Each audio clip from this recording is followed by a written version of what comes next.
Alors je suis à présent en compagnie de Stéphane Amiot, qui est le directeur général France-Belgique de SHL. Stéphane, bonjour, merci d'être présent avec nous. Alors expliquez-nous ce qu'est SHL, que faites-vous?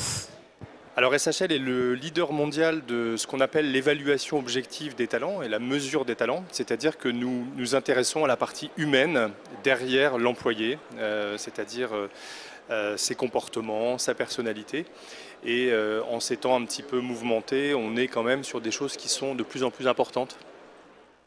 Alors justement, comment connaître ces talents? Alors, vous savez, dans une organisation, on a beaucoup de rendez-vous annuels, hein, les évaluations de fin d'année.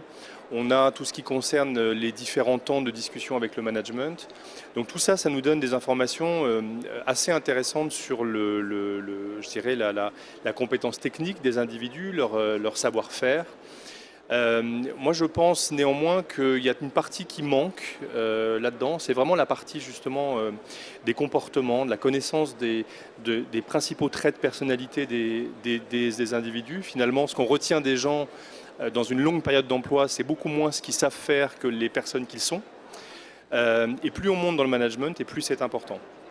Donc effectivement, connaître ses talents, c'est également avoir un moyen un petit peu objectif de les comparer, ce qui souvent est compliqué puisque les informations qu'on a sur les individus viennent en général du management, donc c'est effectivement intéressant, mais un manager n'est pas forcément le mieux placé pour définir par exemple un potentiel, etc. Il va souvent confondre performance et potentiel. Ouais, absolument. Alors justement, existe-t-il, je me permets, pardon, je vous en prie. Hop là. Merci. Alors justement, est-ce qu'il existe des indicateurs de performance de la gestion des talents? Oui, alors ça nous amène à nous poser la question, est-ce qu'il existe une mesure du talent? Alors ça c'est très intéressant, c'est probablement ce qui est le plus compliqué à mesurer, le talent.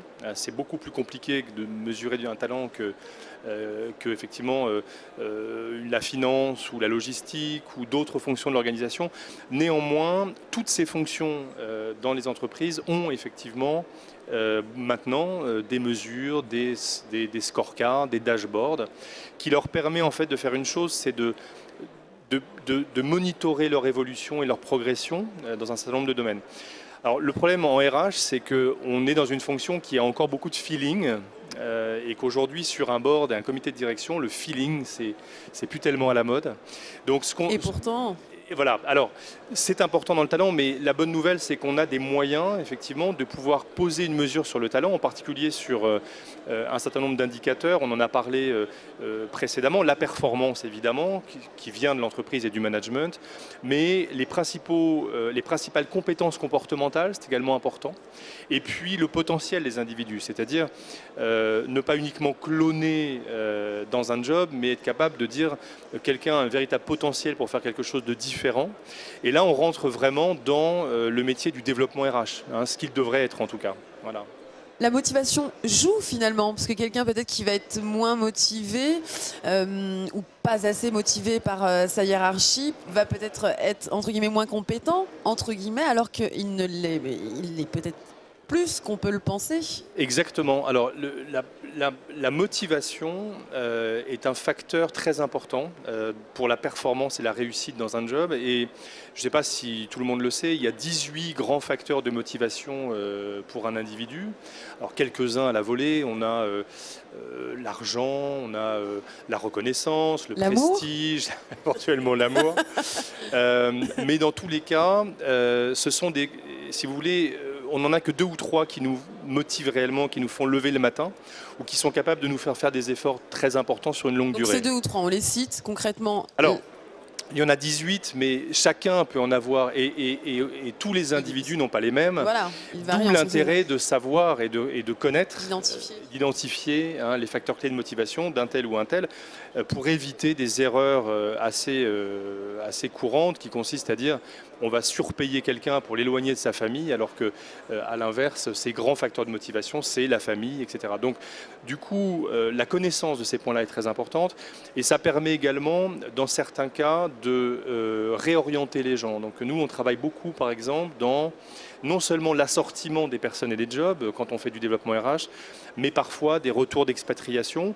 Et on le fait dans certains cas dans une perspective de collectif, hein, c'est-à-dire lorsqu'il y a une grande transformation d'organisation, un nouveau patron, une nouvelle stratégie, une fusion, une acquisition, on va pouvoir apporter un éclairage vraiment sur le comment accompagner au mieux les êtres humains qui se cachent derrière ces unités de travail dans le cadre d'une grande transformation. Derrière ses compétences, exactement, derrière ses savoir-faire. Exactement, c'est notre métier. Voilà.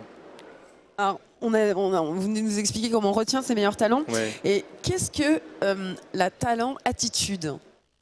Alors ça c'est rigolo, c'est parce qu'on a trouvé ce terme un peu... Oui, j'étais assez surprise par le terme. Hein, ouais, alors c'est vraiment une attitude en réalité, une attitude qui consiste à considérer que ces talents sont des actifs critiques, au même titre que peuvent l'être des actifs tangibles, hein, comme des usines, des machines, etc.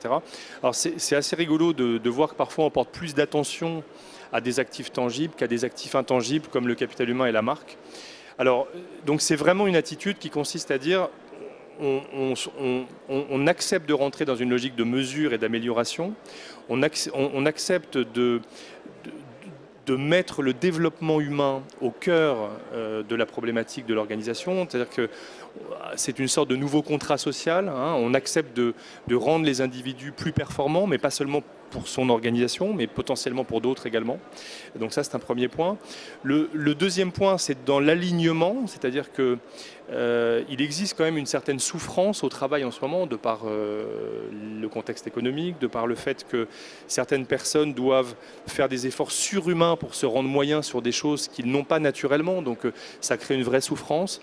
Donc c'est d'accepter peut-être de faire l'inventaire de ça, et d'accepter une transformation peut-être plus importante et tout petit peu moins traditionnelle, c'est-à-dire que un tout petit peu moins en silo, hein, dans des métiers, mais de revenir sur la compétence et sur le savoir-être profond des gens. Hein, la confiance en soi est un facteur absolument, inéluctable. Absolument. Et chaque compétence, finalement, résonne dans un contexte donné, et peut-être qu'on va être très performant dans un certain contexte, on va l'être beaucoup moins dans un autre. Je crois que c'est important que le management qui, justement, finalement, redéploie les effectifs au fur et à mesure du temps, soit également éclairé sur cette partie-là. Autre chose à ajouter, savons-nous tout ? Je crois qu'on a fait un tour assez exhaustif. Ouais. Voilà, c'était Stéphane Amiot, le directeur général France-Belgique de SHL. Merci d'avoir répondu à nos questions, Stéphane.